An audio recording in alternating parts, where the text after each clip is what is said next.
تازہ ترین ویڈیوز کے لیے ہمارا چینل سبسکرائب کر کے بیل آئیکن پریس کریں تاکہ آپ کو ملے ہر اپڈیٹ سب سے پہلے۔ اس میں جو این سی او سی کی خواہش تھی کہ 5 دن کی چھٹیاں ہوں، لیکن وفاقی کابینہ نے 3 دن کی 20، 21 اور 22 3 دن کی عید کی چھٹیاں جو ہیں وہی منظور کی ہیں۔ تحریک لبیک پاکستان نامی تنظیم کے اوپر پابندی لگانے کے حوالے سے تنظیم کی جانب سے نظر ثانی کی درخواست پر غور کرنے کے لیے قائم کمیٹی کی رپورٹ وفاقی کابینہ کے سامنے پیش کی گئی۔ کابینہ کو بتایا گیا کہ کمیٹی کی جانب سے پنجاب حکومت اور تنظیم کے موقف کو سننے اور حقائق کی چھان بین کرنے کے بعد کمیٹی اس نتیجے پر پہنچی ہے کہ تنظیم پر پابندی لگانے کا فیصلہ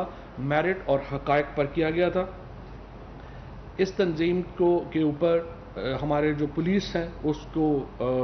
ہمارے پولیس والوں کو شہید کرنے کے الزامات ہیں، ہمارے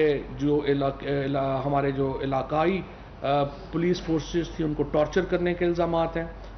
آگ لگائی گئی، اسی طرح سے املاک کو نقصان پہنچایا گیا۔ ان تمام باتوں کو مد نظر رکھتے ہوئے وفاقی کابینہ نے جو کمیٹی وزارت داخلہ کی جو کمیٹی ہے اس کی رپورٹ کے ساتھ اتفاق کیا ہے اور ان کے اوپر جو پابندی ہے اس کو برقرار رکھنے کا فیصلہ کیا ہے۔ دوسرے مرحلے میں الیکشن کمیشن سے اس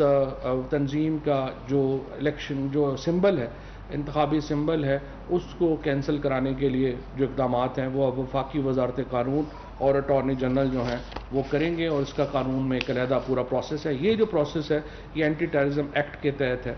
اور اس کے تحت جو ہے وہ معاملہ چلے گا۔